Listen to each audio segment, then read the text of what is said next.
Today we continue with our class Halachos of Brochos. Today's class number 20. And we start with Sefer Halachos Chaim. And a big topic is the tales constructive listening. Okay, and today's topic, matter of intent. While listening to negative information for a constructive purpose, it is not a violation for prohibition against accepting Lashon Hara. Before taking the liberty of listening to such information, one must be sure that he will not be guilty of causing speaker to sin. So, very interesting, very important. Let me read one more time and we're going to explain. While listening to the negative information for a constructive purpose is not violation, violation of the prohibition against accepting Lashon Hara. So, as we said before, in some cases, in some instances, you are allowed to listen, right? It's not violation of prohibition against accepting Lashon Hara. Just because you listen does not mean that you accept. Before taking the liberty of listening to such information, one must be sure that he will not be guilty of causing speaker to sin. So first of all, we have to understand if you're allowed to listen. Then maybe if you're not allowed, so by our listening anyway, we make possibly we make it this listening to sin. Basically, if I would say I'm not interested, so who he's going to talk to? We have seen that in order to convey pertinent information that would otherwise be considered Lashon Hara, several conditions must be met. For example, the speaker's intent must be to bring about positive result. So first of all, it could not be because person hates another person, he's bearing grudge and stuff like that. So it's only to bring over the positive result. So what would be the positive result? So maybe you help you're trying to help this person, the listener, right?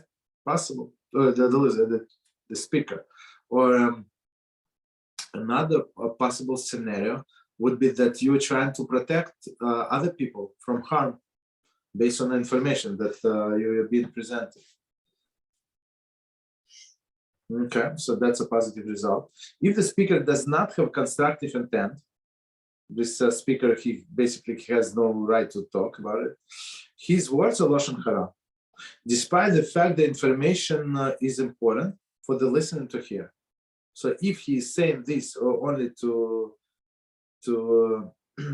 humiliate, let's say, somebody, so it's not positive intent, of course, and we are not allowed to hear, even though we need this information.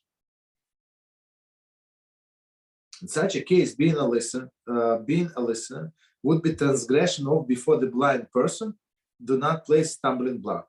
Vayikra 19:14. So basically, by us listening to the speaker, we facilitate his continue with his speech, which is 100% forbidden. Can I ask something? Yeah, go ahead. But people, maybe some people are, it's mitzvah to hate maybe certain type of sinners. Okay, all right. Okay, yeah. So, for example, people who make the masses to sin. So can I speak Lashon Hara about this kind of people because I hate them personally? But I hate them personally because they are a threat to Israel, for example, to a community, because they are known Russia. I'm not sure if you take let me give you an example. For somebody is like missionary or something. This one for Israel, other regime. They are being born from Jewish mother, but they are pure Amalek. So probably the mother is not Jewish, but okay. So in this case, you're allowed to hate them because they confuse many Jewish people and many other non-Jewish people as well. So in this case, this person is taking himself out from the Jewish nation. You understand? So he put himself in that situation. So in this case, since he's a big sinner, you're allowed to talk about them negatively. So the question would be. One second, but it's not because you personally hate you. So our personal opinion should be put on the side. So because he is going against the Torah, and that should be the first priority. And they denigrate the glory of Hashem in this world. And whatever, as David says, right? David says, Hashem, whoever hates you, I hate them. So they hate Hashem, and I hate these people in the Torah. So it's not because me personally go against them. No, they go against Hashem, who I love, and I hate all of his enemies. So that's how this feeling of hatred would be kosher, but otherwise it's not. So if it's personal because they did something to you, but they as well going against Hashem, so it's not kosher attitude. Because I mean, if my first motivation is because this X person did something bad to me, that's the main motivation. And then that's the problem. That's what I just said. That's the problem.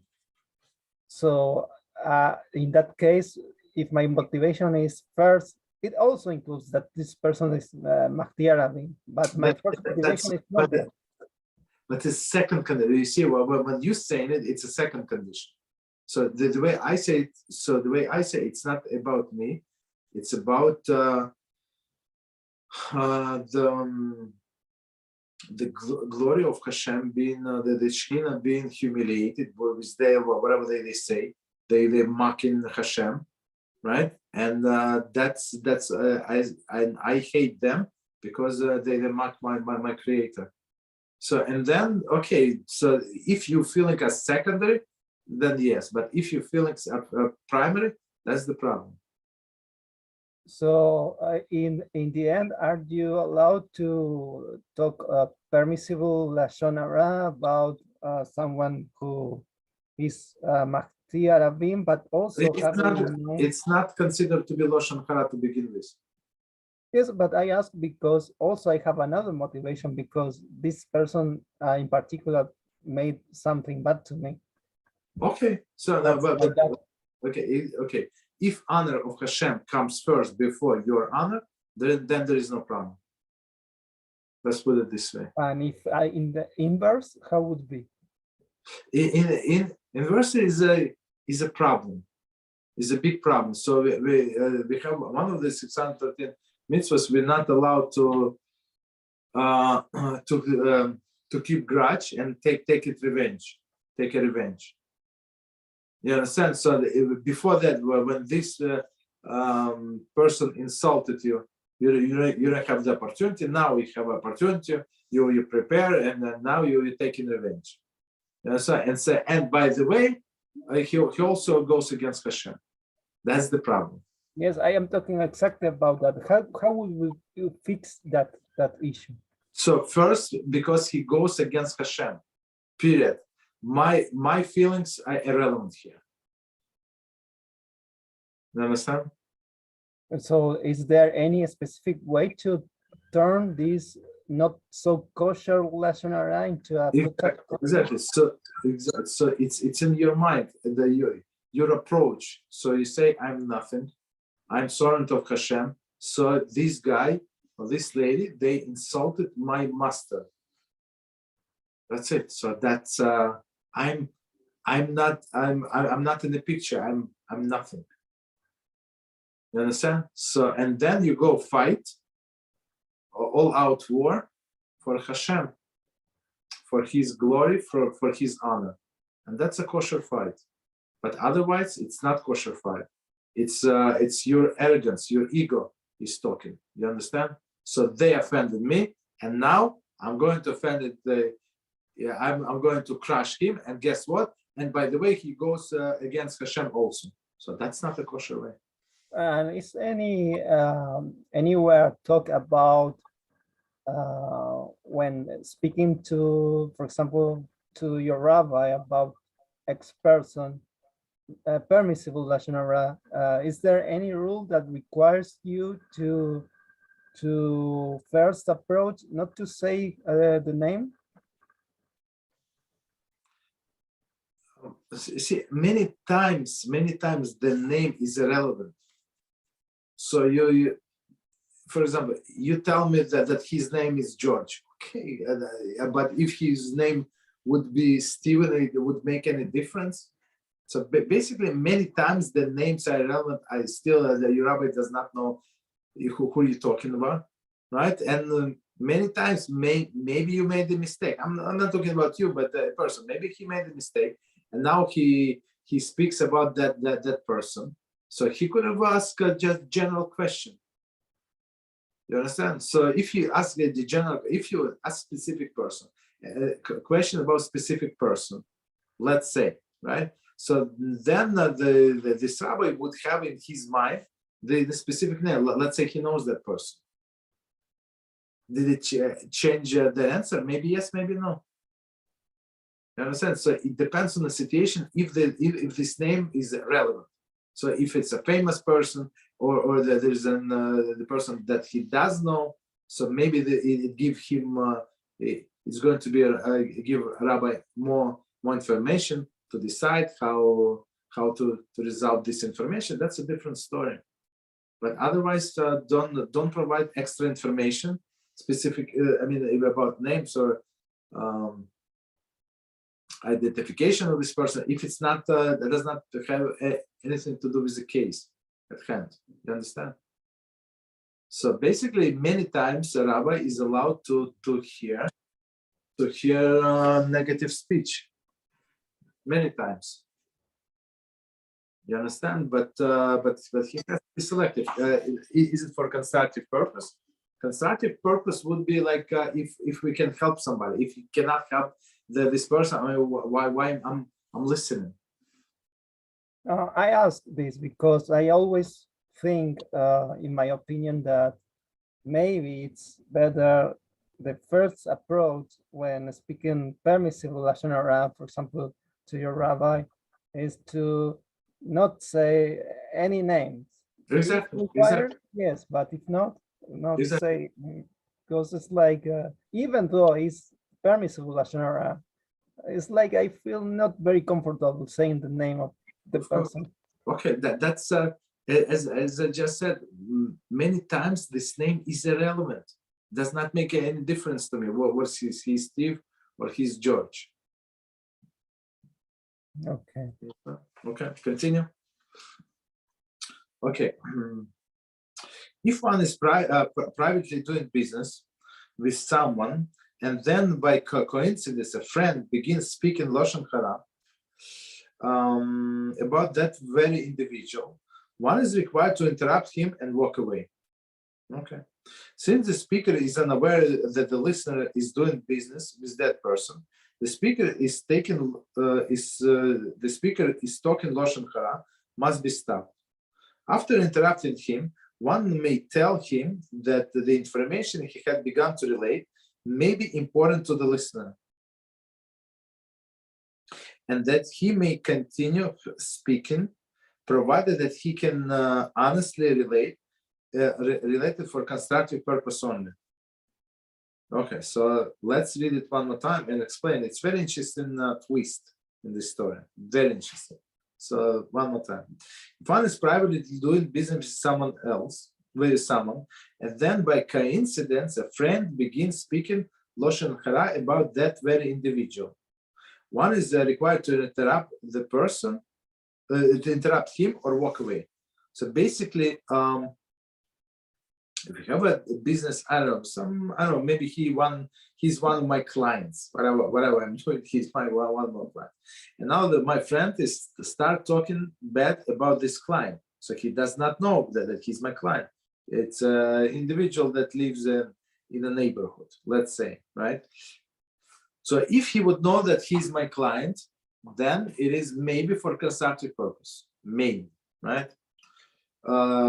Let's say he sent this guy he takes all of his all of the people that he does business with, or he takes all of them to court, try to sue them. Right? So if he would know that this person, my client, yes, it would be for a constructive purpose.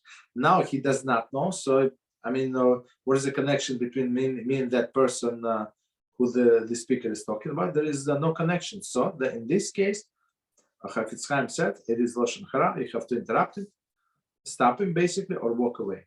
Continues. It's very interesting situation. I don't think we had ever this kind of situation. I don't think so. Since the speaker is unaware of that, the listener is doing business with a person. The speaker is talking Lashon Hara and must be stopped. So basically, in this, if he would know that person, that if speaker would know that the person about whom he was talking is my client, it would be for a constructive purpose. Since he does not know, it's not for constructive purpose. That's why I must stop him. After interrupting him, one may tell him the information that he began to relate may be important to the listener. So now we stop him and say, you know what, actually, you know what, this person is my client. Okay, so be careful. What are you going to tell me about it, right? One more time. After interrupting him, one may tell him the information he had begun to relate may be important to the listener, and that he may continue speaking, provided that he can honestly relate it for a constructive purpose only. So now you say, okay, whatever you're going to say now, it's going to be for a constructive purpose. But that person, the speaker, must know that it's for constructive purpose. Very interesting. Stop here. So we go to Shulchan Aruch, and the siman is 168, same siman, and topic is over which bread is to make blessing. Okay, and we're up to the Siv number 10. So it says the ruling with respect to the crumbs bowl. Okay, there's a bits of bread stuck together by means of the broth. Okay, and etc. is follows. If the individual bits, so like crumbs, and they got stuck together with the broth. Okay, if the individual bits were boiled, then if they are as large as an olive, one must make over them the blessing hamotzi, and the blessing after the meal, meaning birchas Hamazon. After, even if they do not have the appearance of the bread. So of course, I mean, after boiling, it's like the bowl, right? I mean, they stuck together. No, they were cooked. Okay, so this bowl was cooked. Okay. However, if they do not as large as an olive, so we're talking about crumbs that stuck together, not as large as an olive, then even though they seem to have the appearance of bread, one must not make over them the blessing of hamotzi. So because it's too small. So whatever is olive size, as we said, it's 1 ounce, approximately 28 grams. That's important. Less than that, as we said before, we don't make after blessing. Right? So because why? Because it's not enough to get any satiation from this amount of food. So right. But if it's more than kizayis or more, so he said the blessing hamotzi and the blessing after the meal. But the blessing baremine mizoines, I mean not, but baremine mizoines, because so this bread, since it was boiled and it's too small, so he said like on a cake, and a single blessing which corresponds to the blessing after the meal. 3 blessings after the meal. Okay. If the individual bits of bread were not boiled, right, not boiled, but are joined to each other by the means of honey or broth, so they were not cooked, right? They were just joined with a honey or broth. Then, if the bits are large as an olive, so meaning like kizai is this 28 grams, one should make the blessing hamotzi over them, so meaning not cooked, even if they do not have the appearance of the bread. Okay, so that's the huge difference. However, if they are not as large as olive, then if they have appearance of bread, not large, one second, a minute.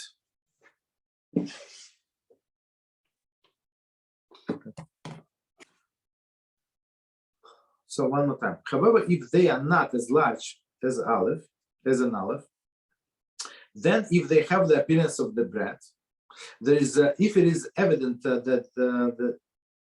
evident and obvious that they are bread, one must make the blessing of hamotzi. So as we said, if it's bread and it was not cooked and it's like little pieces, we still say hamotzi. And the blessing for after the meal. But if they do not have the appearance of the bread, one must make the blessing of Borei Minei Mizonos and single blessing, which corresponds to 3 blessings after the meal. If the bits of bread are neither boiled nor joined together, so crumbs, regular crumbs, but merely breadcrumbs, bread crumbled into very tiny bits, then although the pieces are not as large as olive and do not have the appearance of bread, one must nevertheless make the blessing hamotzi on the blessing and the blessing after the meal. So I mean, if he ate enough of these crumbs, of course. So I mean, they're not stuck together. A lot of crumbs. He ate enough. Has to make hamotzi and birchas hamazon. Okay. See below section 184. We didn't get to it. Paragraph 6. How much one must eat in order to become obligated to make the blessing for after the meal over it. Okay, so it was very long, as you can see, very long sieve. Okay, so let's start from the beginning. We do Mishneh Berurah and all the commentaries that are necessary. Okay, so from the beginning. The rule with respect to the crumbs bowls. Crumbs bowls. Okay, so what does it mean, crumbs bowls? Mishneh Berurah 49. Crumbs bowls, etc. I will give a following introduction to this paragraph. There are 3 different cases involved here. Okay. Number 1, the bread was broken into bits and then boiled. The ruling is dependent on the circumstances. Okay, so first the bread was broken. So it was bread. First it was baked. Right? That's what we call bread. Now it was broken in pieces. We still didn't say big pieces or small pieces. Large pieces or small, we didn't say. Okay. And then these pieces were boiled. So it's first scenario. Okay. If the bits are as large as olives, meaning they're boiled, right? Maybe cooked, right? And cooked in water, and the big pieces, large as olive. They will not have lost their classification as bread because they were boiled, even if they no longer have appearance of the bread. I'm not sure why would they not have appearance of bread. Maybe because it's absorbed all of the water. I'm not sure. Maybe that's the reason, right? So, but one more time, bread, they were broken in pieces, and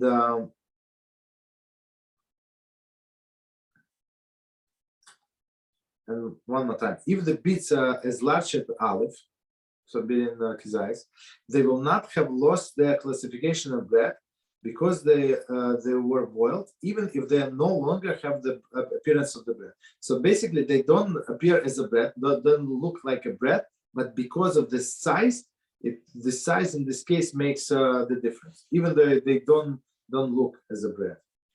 Okay. I'm not sure, like maybe they change color because of the, if they were boiled in a soup. I'm not sure where exactly did they boil it. Okay. However, if they are not, but we're talking about the case in general, right? You can boil in water, you can boil in soup, in any liquid. Okay. However, if they are not as large as olive, then even if they seem to have appearance of the bread, one must make the blessing Borei Mizonos over them, since they are now classed as a boiled food. Okay. So it's a Mishneh Berurah is very, very precise, very, very beautiful explanation. So we said before that on all of the boiled foods, on all of the boiled things, like foods, right? The foods that are made from 5 species of grain. So we say Borei Mizonos. So on all of the spaghettis, on all of the raviolis, on all of these other foods, right? Whatever else they boil, right? They cook. So we say Borei Mizonos. So now there are 2 situations in with the bread. First, it was baked, right? So with spaghetti, let's say, with pasta, it was never baked, right? But here it's a different. It was bread that was baked. Now he broke it into pieces. If the pieces are big, large enough, right, larger than kizayis are larger, so then it is bread, even though it does not look like bread. So we say on this, we go wash our hands, and we say chamotzi and birchas hamazon. But if these pieces are less than bread, smaller than kizayis, smaller than kizayis, even they look like bread, so we say Borei Mizonos. That's the first scenario. Okay. Scenario number 2. If one did not boil the bread, but merely broke up in a bowl, and the bits are joined together by the means of honey or broth, then if the bits are still have appearance of the bread, one must make the blessing of chamotzi over them, even if they are not as large as olive. However, if the bits do not have the appearance of the bread, one must make the blessing Borei Mizonos over them, unless they are as large as olive, in which case one must make the blessing chamotzi, as stated previously, with respect to the bits of bread that were boiled. Okay, let's try to read it again, and now it became much clearer. So what is much clear? So in the first scenario, we actually boiled these pieces of bread, right? We cooked them. Now in the second scenario, we don't cook them. We just broke this bread, right, in smaller pieces, and merely broken in the pieces and bits, and joined them together with the broth, right? So they use broth or honey to join them together. So they might look like bread and might not look like a bread, right? Okay. So first scenario, first case, I would say in this scenario, if the bits still have appearance of the bread, one must make the blessing of chamotzi. Just 1 second. Do we say that it's larger than kizayis? Join honey and broth. Then the bits still have the, okay, so no, that does not matter. So meaning does not matter if they're bigger than kizayis or smaller than kizayis. So since they have these pieces have appearance of the bread, we say chamotzi. As we said, and in the end, I mean, even on small crumbs that are not joined together, but you see that those are breadcrumbs, so you say chamotzi. That's what you say. Mm-hmm. Okay, so even though they were joined with the honey or broth, we say chamotzi. Okay, even if they are not large as an olive, so it's clear. So if one more time, if he broke it in pieces and then joined them together by a broth or honey, right, or any other substance, I guess, for that matter, and even if they don't, they're not as large an olive, right, but they look like bread, so we say chamotzi. Okay. However, if the bits do not have the appearance of the bread, now for whatever reason they do not appear as the bread, they one must make barem name zoines over them. So why? Because they don't look like bread, and they were joined together with these liquids, unless they're as large as the olive. Okay, so now if they look like bread, right? If they don't look like bread after joining, but they as large as the olive, so we say chamotzi. But if they don't look like bread and they're less than the olive size, so we say barem min mizonos. In which case one must make the blessing on chamotzi, as we said, stated previously with respect to the bits of bread, they are boiled. So here we don't have water, it's bread, one more time, joined together with honey or broth. Then bits and pieces still appearing as a bread. One must make chamotzi over them, even if they not as large as olive. So that's the thing, because they look like bread. Okay, if they do not look like bread, we say mizoines, unless it is a large piece, larger than olive. Okay. Okay. Third scenario: if one did not boil the bits or bread, and the bits are not joined together, so he just make crumbs, bread crumbs, right? Joined together by the means of the liquid ether. So just separate pieces of bread. Then even if the bits are as fine as a sifted flour, one should make the blessing chamotzi over them, since they are still classed as bread. We'll now explain in the paragraph, with the help of God, may he be blessed. So the first scenario is, I think we had to start with this. I'm not sure. I mean, but I'm not sure what he put it in number 3. I mean, that's the straightforward way. So basically, it does not matter how big pieces are. If you crumb bread crumbs, doesn't matter. Big ones, smaller ones, less than kizayis, more than kizayis doesn't make any difference. We say chamotzi. Chamotzi, and if he ate enough, so he says birchas hamazon. That's the thing. So one more time, 2 scenarios. One is broken in pieces and boiled. Second scenario, they just join together without boiling, right? And the third scenario, they just crumble the bread. Okay. So let's do the same sentence from the beginning. And it says, the ruling with respect to the crumbs balls, right? There's a bits of bread stuck together with the mean of the broth, etc. as follows. Okay, now of course, Mishneh Berurah, in his brilliance, he just followed the Shulchan Aruch. That's Shulchan Aruch take this cooked bread as a first case. Okay, so Mishneh Berurah says the bits of bread stuck together. If the bits were boiled, it makes no difference whether they stuck together or not.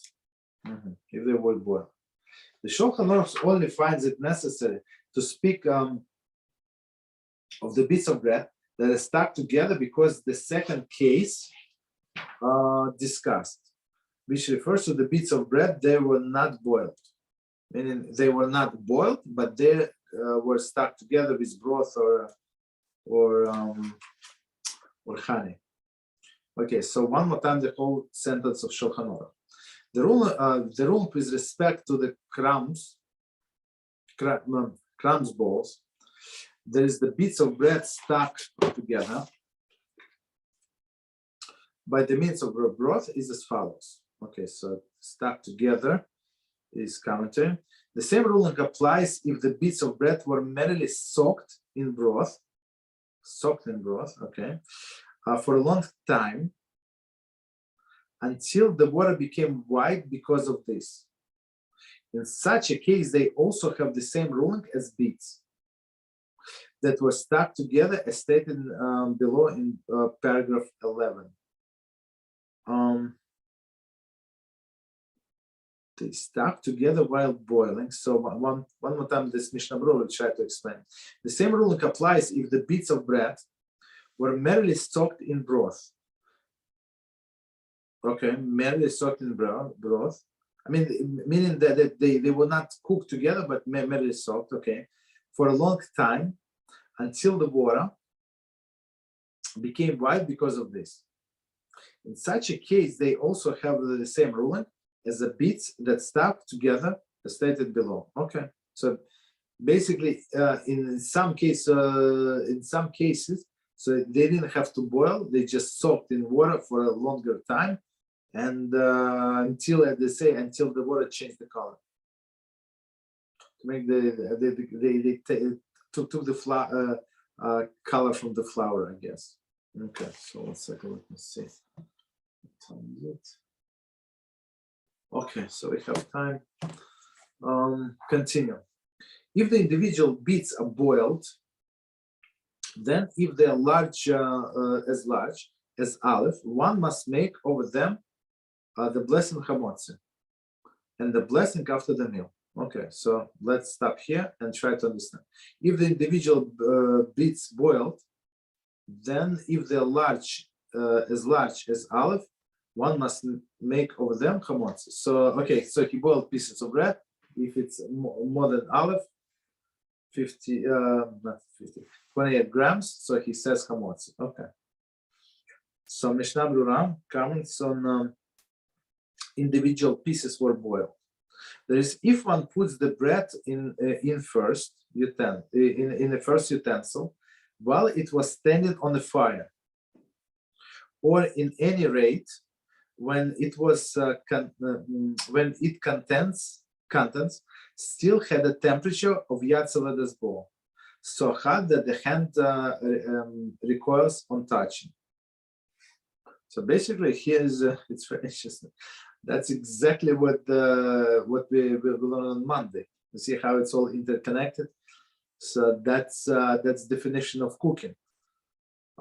So the definition of cooking, we're talking about kli rishon, the first vessel. The first vessel, the definition, as we said on Monday, is a vessel, is a pot, let's say, that was on fire or in the black, but in this case on the fire. Here it's not about Shabbos. It's we try to establish what is a proper blessing before and after to make on this bread. So it's bread. Is it still bread? Considered bread, or it's left the category of bread and became something else? That's the question. So one more time, this Mishneh Berurah. There is if one puts the bread in first. So commentary says that the first utensil is a utensil which the food or liquid liquid it contains was cooked or cooking on fire, right? Meaning on direct fire, I guess. The second utensil is a utensil so it's which received the food or liquid from the first utensil. So as we were talking about, we discussed how to make coffee on Shabbos. So it's this tea urn is going, not urn, this water urn would be your primary utensil, or a tea kettle, or whatever is a pot in which you boil water is a primary utensil, and your cup would be secondary utensil, right? So even in secondary, it has, as we said, we said that there is if it's above Yatzel Lesbo, it has potential to cook. Okay, so one more time, since we have all this introduction, one more time the sentence. That is, if one puts the bread in the first utensil, meaning as we just explained, while it was standing on fire, at any rate, when its contents still had the temperature of Yatzel Lesbo, so hot that the hand recoils on touch. So basically, it doesn't matter it's on fire or it's not on fire, it's going to cook, right? Because it's above Yatzla's bowl. However, if one puts food in a second utensil with a steaming hot content, this is not classed as cooking food, and the bits of bread which were put in a second utensil will therefore have the same ruling as the bits in the second case discussed in this paragraph. Okay, so let's try to understand before we continue what Mishneh Berurah is saying, that if we put the bread in the first utensil, right, meaning that was on a fire or was taken from the fire, right? So it's a clearly shown. So if the food, the liquid, let's say, the liquid in this clearly shown is above Yatzla's bowl, so it's going to be considered cooking. But if we transfer from that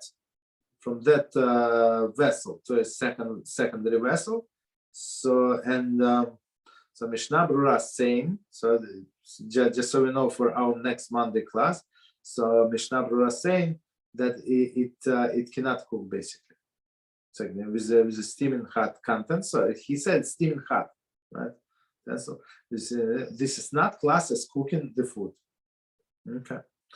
So it's 100%. It's very, very hot, but sits in the second utensil is not considered to be cooked. So that's what this author of that book, he took into consideration this ruling of Mishneh Berurah. But we're trying to go by most stringent opinion, and we say that basically it's still going to cook in a second utensil if the temperature, of course, is above Yatzla's bowl. Okay, so though we don't have the confusion, Mishneh Berurah say opposite opinion. Right, that food is not going to be cooked in a second vessel, even if the temperature is above Yatzla's bowl. And the ruling of this bread as a second case, where we discussed on the previous page, we said like bread was broken on small pieces and then joined together while it's dry, right? Or while it's not boiled. Okay. So one more time, 1 second. And the bits of bread they were put in the second utensil will therefore have the same ruling as the bits in the second case discussed in this paragraph. That is, if they were have the appearance of bread, one must make the blessing hamotzi over them, even if they are smaller than the olive, right? So because we have to understand, most of the time they would look like bread. What happened? I just broke a piece of bread, slice of bread on several pieces. They should look like bread, and it just because we connected these pieces maybe to give it different shape with a honey or with broth does not. I guess in most of the cases it's going to still look like bread. So even if it's less than kizayis, since it's what dry, not cooked, so we say that we say hamotzi in this blessing, even if they're smaller than olive size. Okay, why? Because they still look like bread. Okay. Continue. This only applies if water in the second utensil did not become white because of the bread. Okay. But if the water did become white, as often happens when the bread is soaked in hot water, it is stated in paragraph 11 that in a view of this, bread will not be considered to have appearance of the bread. So very interesting, very interesting. So we added more details to the case. Okay. So the next detail is, right, that even though it is second utensil, and according to Mishneh Berurah, they say it's not going to be considered cooking if you put these pieces of bread second utensil on one hand. On another hand, if the water is going to change the color to white, that's it. It's going to be considered cooking. And forget about what we said before. It's not going to be bread because it was cooked bread. right? So if it does not look like bread, that's it. You say Baramina Mizonis. So let's read one more time just to make sure. That's what it says here. This only applies if the water of the second utensil did not become white because of the bread. But if the water did become white, as often happens when the bread is soaked in hot water, it is as it is stated in paragraph 11 that the view of bread will not be considered to have appearance of the bread. So even though maybe it looks like bread, but because of the water, they say, okay, halachically it's not bread.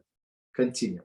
If one puts bits of bread in a bowl and pours steaming water over them from the first utensil, the Achronim state that it is questionable whether the bits of bread are ruled as boiled or not. Okay, so let's read commentary, and it's actually exactly, you see, if you're paying attention to what we're saying, it's very, very similar to what we said about Shabbos kitchen, right? If you, as we said, if you pour from the first utensil, it's going to cook the contents of the food in a second utensil, right? So commentary is, this is because there is a dispute among the poskim as to whether or not steaming liquid poured from the first utensil without interruption is the stream will cook what it is poured onto. So basically without interruption, so this stream of the water that from the first utensil is connected, right? That's why they say without interruption. It is connected to the first utensil, and that's it. So it's capable of cooking. Consequently, if the bits of bread are not large as olive, so we're talking about when you pour it into the bowl from the first utensil, so they're not as large as olive, and have the appearance of bread, one should make the blessing of hamotzi over other bread first, and thus discharge his obligation with respect to the blessing over these bits of bread as well. So now Mishneh Berurah is saying that we put ourselves in a questionable situation, right? And why? Let's read one more time, and we're going to explain. If one puts the bits of bread in a bowl and pours steaming water over them from first utensil, right? The Achronim state that it is questionable whether the bits of bread are ruled as a boil or not. So since there is a discussion, so some say it is bread, some say it is not bread because it will be poured from a second utensil, right? Consequently, if the bits of bread are not large as olive, so if they're large as olive, right, that's larger than olive, that's one story. But if they're not as large as olive and have the appearance of bread, one should make hamotzi, right? So if they look like bread, even not as large as olive, still we say hamotzi. Over the bread first, over the other bread first. Just one second. So if they look like bread but small pieces, right? So since it is under dispute of the authorities, so we have to make the blessing on some bread that's 100% bread. I think if possible, maybe it would be a better solution in all of these questionable situations, right? Just to make actually I'm not sure if it's a good solution, because if we have doubt if maybe this rest of the bread that we're eating, maybe it's not halachic bread. So if you're going to make hamotzi on other bread, you have to eat kizais or even two kizaisim, just in case, right? To make sure that you cover everything. Okay, continue. So they say actually continue, but the same sentence. If the individual bits were boiled, so we just discussed it, then if they are as large as olive, one must make of them blessing hamotzi, right? A blessing after the meal. So commentary, Mishneh Berurah. If they are as large as olive, it is not necessary for all the bits to be large as olive. Interesting, right? But even if one of the bits is large as olive, one must make over it the blessing of hamotzi and the blessing for after meal. That's it. So blessing of hamotzi, blessing after meal. Consequently, he may eat the other small bits as well without further blessing. In a view of the blessing is made over the large bit. So basically, like it's always the case. You make the blessing on a big piece, as we said before, right? In the beginning of this simon. So you're on the biggest piece if you don't have whole bread, and all other pieces are covered. So it's very interesting Mishneh Berurah. So one more time the whole sentence, and we're going to get to the next Mishneh Berurah. If the individual bits were boiled, then if they are as large as olive, right? Large as olive, they must make the blessing hamotzi. Commentary: as large as olive.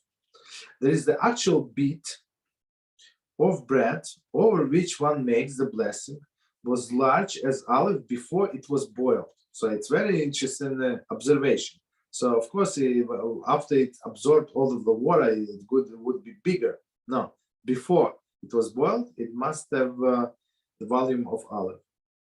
And it was not reduced below the size through the boiling. So basically, it was olive size, right? This 28 grams before we boiled, and now even we stop it's cooked, but it's remained intact. So meaning it still have kazais.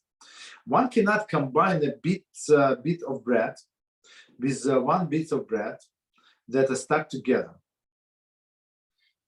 One cannot combine. So even if they're stuck together, but they were like right? So separate pieces.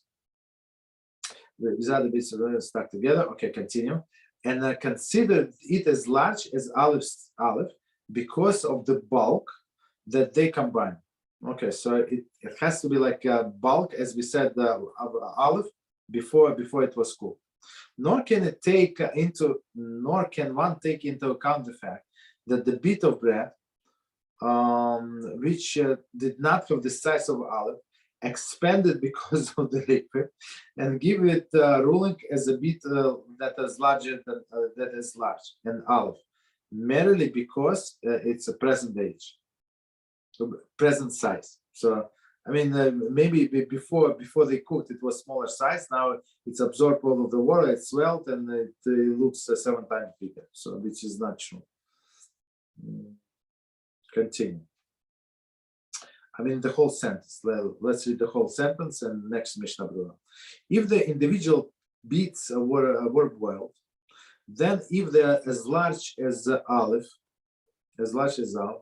one must make the blessing of hamotzi and the blessing after the meal, even if they do not have the appearance of the bread. So, but because it was big piece, so we still hamotzi and Birchas Hamazon. Commentary, Mishneh Berurah. For in a view of the fact that they are large as the olive, they will not have forfeit the classification of bread because of the boiling, even though they do not have the appearance of the bread. So because of the size before the boiling, so if they don't look like a bread now, does not make any difference. So size in this case makes all of the difference. So in other cases, it does not. Right, as we said, if you like in a third scenario, we say even on crumbs, since they were not boiled, not stuck together, nothing. So you stay hamotzi. Continue. However, if they are not as large as olive, then even though they seem to have appearance of the bread, one must make over them the blessing. One must not make over them the blessing of hamotzi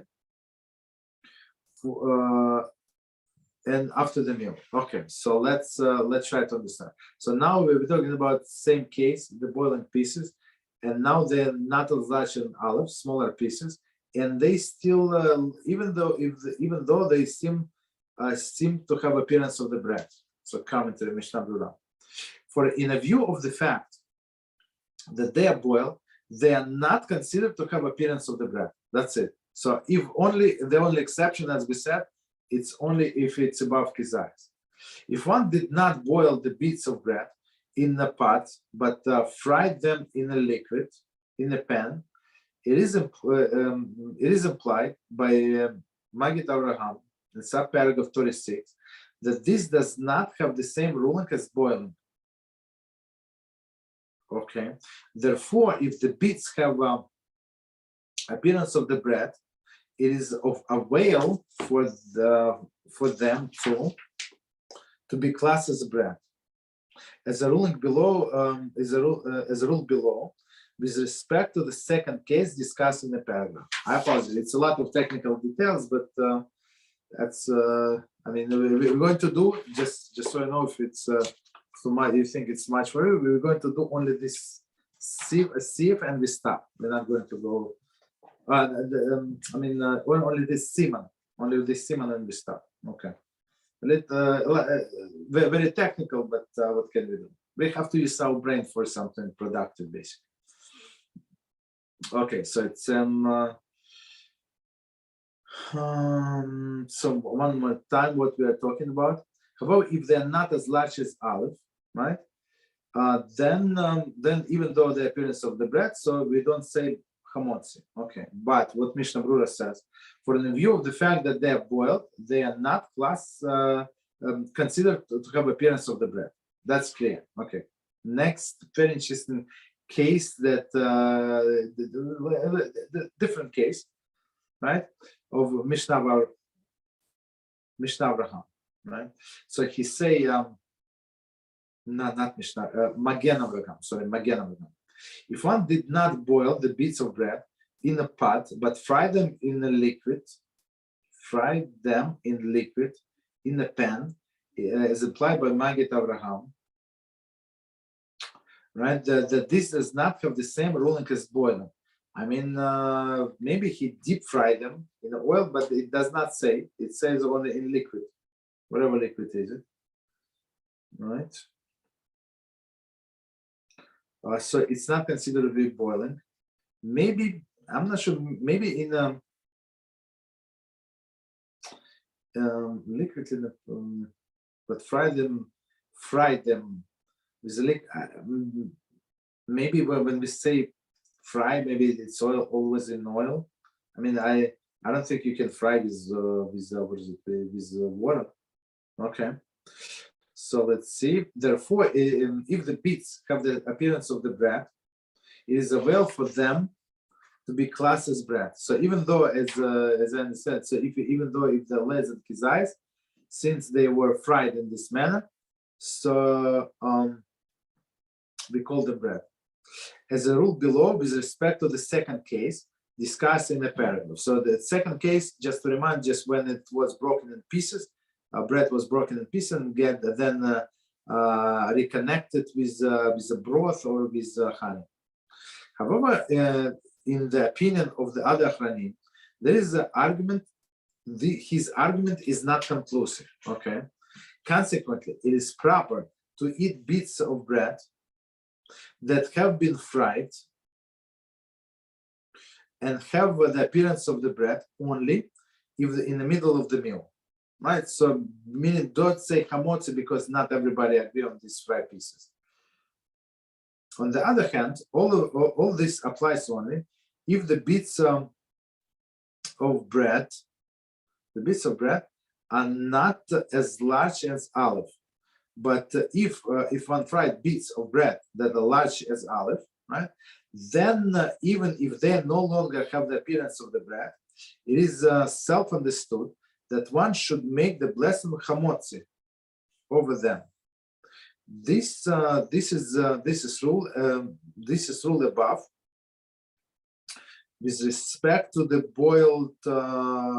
boiled bits of bread, and it applies to all more if one fries them. So basically, we say it's the same rule. So if it's a bigger, the pieces are bigger than olive size. If they, of course, they were fried. If they were fried, they will still call them bread because even if we cook them, it would still be called bread. Okay, so let's see.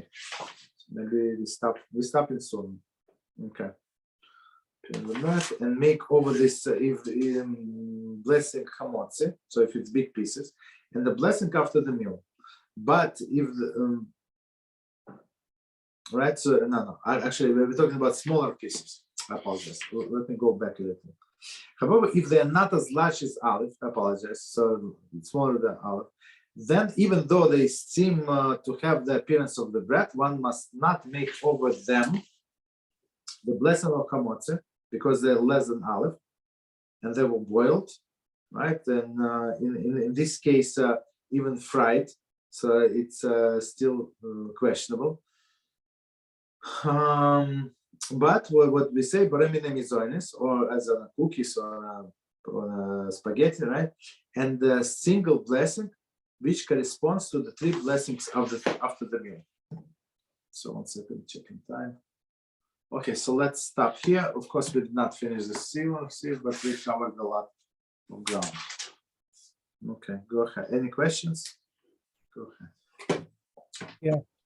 Go ahead. Can you make several blessing in under 9 minutes? Yes, several blessings on what? On the different kinds of foods? For example, you eat some noodles and then you grab some cup of nice orange juice. You have to make. Do you need to make the shakol for the orange juice? Of course. It could be. I give you a better example, right? So you have noodles and you have salad. So you start with the salad. No, I'm sorry. You start with the noodles. You say baremine mizoines on noodles. Then you say barepricha dama on salad. If you have a vegetable salad, and then you have a shechakol on the juice. Yeah, there you have 3 separate blessings, and then you want. What else you want? No, that's it. Okay. But wouldn't it be many blessings maybe in vain? No. It's not. It's not that way. One does not cover the other. Oh. So if you say baremine mizoines on these noodles, the potatoes that not potatoes, like cucumbers and tomatoes in your salad are not covered. You understand? They're not covered. And just because you say mizoines on this what is it on the noodles, orange juice is not covered. And even if you say barepricha dama on these cucumbers, let's say, it has nothing to do with orange juice. You understand? So the 3 separate blessings, because that's what we do. I give you a very interesting example. So today I had a piece of bread left over, and it's a small piece of bread that less than kizayis, for sure. It's less than kizayis. So if you eat less than, they say even not less than kizayis, but less than kibeitza, meaning double kizayis. So 56 grams, right? So if you eat such a small piece, right? So it does not cover all of the other foods that you're going to eat with this bread. You understand? So what I did, okay, so I wanted to eat noodles. Let's say I ate noodles, I ate salad, and I drank orange juice, let's say. Right? So I washed my hands, and I did not say blessing on the washing. Blessing on the washing, you say only if you're going to eat more than kizayis. But I knew for sure that I had also only small piece of bread like leftover. You understand? So I said hamotzi on the bread. So I started, of course, with the bread, of course. But then I said blessing on the noodles, and then on a salad, and on the drink where I have lemonade. You understand? So even though just because you eat in bread does not mean that this bread covers all other things. So bread is not covering any food eaten after this? No, because of the size. The size matter. The but size if it was, was less than kibeitza. but if it was the over the size, is cover every Yes, other food? yes. In this case, yeah, it would cover everything that I mentioned. But if somebody wants to eat, I don't know, piece of chocolate, so the chocolate would not be covered. Or he wants to do a watermelon, so the watermelon is a dessert, it's not covered. Not Unless covered with it was bread? his meal. Yeah, go ahead. Not covered with the bread blessing, you mean? Yes. Yeah, because it's not part of the meal. So bread covers what is a normal standard part of the meal. So what is a normal standard part of the meal? You have salads, you have fish, you have meat, you have chicken, I don't know, some cereals and side dishes, whatever, all other things, the normal standard part of the meal. But sweets like pastries and candies and I don't know, fruits, they're extra. They're considered to be dessert. They're not part of the meal. Okay, I have an off-topic question. Okay, go ahead. Are all the sons of Shem righteous? Of Shem, all of the sons of Shem righteous? Yes, for example, Babylonians or Sumerians, Phoenicians. Okay. Are they all They're righteous or are considered goyim? No, they're not righteous. Because they're Semites. I yes, understand. I mean, yeah. they're Semites, but they're not. They're not righteous. So hasn't Shem a special blessing over all the other sons? Ham, the Ashkenaz. Is there any special blessing over Shem? Okay, he had the blessing, but it was like the blessing was went on only one line. You understand? Only Jews got that blessing. So, I mean, other nations also got their blessings, right? They got this. What is it? Yafeh. They got this beauty. So some of them got beauty, some of them military power, as we see what's going on in Europe right now. This Amalekim, right? Together with Esav, right? May mix Amalek with Ishmael and stuff like that. So that they got the blessing. So for them, that's the blessing. So for them to learn whatever we just learned. So some people say, I want to know what you learn. I tell them, if you listen, if you attend my class for 15 minutes, you fall asleep, or you're going to think that all of us are crazy. Like adults would read these details. Why would you need that about the bread or other things that we learn? You understand? So some of the classes are simple, like introductory to Judaism, stuff like that. It's very interesting and like basic concept. But technical classes, these people would think that we're crazy. So for them, it's not a blessing. Whatever we do, trying to figure out Hashem's will, it's not a blessing for them. But to have a piece of steak is a big blessing. So blessing, it depends who you ask. Okay, so in the end, a son of Shem, it may be as wicked as any other. You have to understand that every person have a personal is a free choice. Whoever wants to be wicked, he's going to be wicked. Who wants to be righteous, he's going to be righteous. And Hashem is not stopping him from being wicked or righteous. So we cannot say that some like the whole nation, the whole peoples are cursed completely. It's not, maybe Ham, maybe like, but some of like I'm not sure who exactly came from Ham.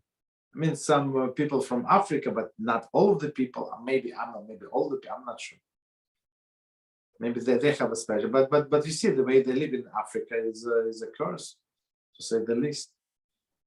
Yes, I mean, I was asking this because I wondered some time ago why the Babylonians were enemies of the Hebrews, if basically are the same people by DNA. Oh, but you see, that's Nebuchadnezzar said when Hashem wanted him to attack Jerusalem. So he said, I know what are you doing. I know your ways, Hashem, right? He said, first you wanted to punish your nation, you send somebody, and then you punish that person. So Hashem always, since Jewish people are so important in this world, so in order to punish them, he's not going to send the lowly nation. He would say, as a respectful thing, he would respect the top nation. And that's what happened. The top nation of the world, these Babylonians were the top nation. They ruled the whole world. Then Greek exile, right? So Media and Persia, also they ruled I mean, it's Babylonia, including Babylonians, right? Or nothing, no, it's a second one, right? So also the top leaders of the world, then Greeks, then Romans also. I mean, they just a tool in the hands of Hashem. It's not like, I mean, of course that they had a free choice, but they chose because of the pride. They chose go against the people. And Hashem also always make these nations to punish the Jewish people. Unfortunately, they make them on top. Later on, they're going to throw them on the bottom. Like, you know what happened to Spain, right? Spain was a world power before they start expelling the Jews, and after they did, it's a decline. So now, I mean, where I live, they export, I don't know, olive oil. That's all they can produce. Some olives maybe, some other things, but nothing like very, very substantial. You know, from the world power to go to export only olive and olive oils. And it's not the best olive oil in the world, just so you know, right? And same as other Italy. We see what happened to Italy. Understand? So Hashem brings them up. They're going against the Jews, and he puts them very, very down. Go ahead. For me, that's all for today. Okay, no problem. All right. Any other questions? Or we start here? All right. So let's stop here. Time is good. So Baruch Hashem, it was a successful week. We didn't miss any day. And I wish everybody good Shabbos. And until Monday, Be'Ezrat Hashem, we're going to do the Shabbos kitchen. Be'Ezrat Hashem. Good night. Good night. Thank you very much.